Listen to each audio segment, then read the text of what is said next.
Voting began in the Netherlands on Thursday, at the start of a 4-day election across the European Union.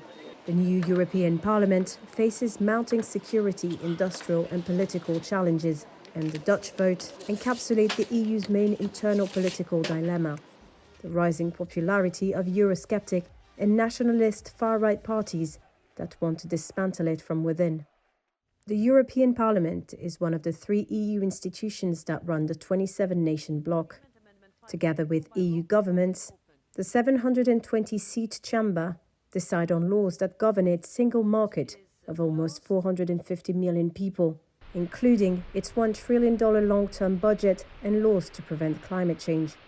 The EU is facing various external challenges, including industrial competition from China and the United States, the security threat from Russia, and the existential threat of climate change. Polls show pro-European parties around the political centre, the centre-right and centre-left, Liberals and Greens, will have a smaller majority than in the outgoing parliament. That will complicate efforts to push through new EU laws or increase EU integration. And Europe's centre-right is likely to win the most seats in the new EU legislature, with far-right parties expected to make gains too. The projected rise in Eurosceptic lawmakers would not stop the EU in its tracks, but it may make it more difficult to push through policies that give it more power or share resources within the bloc.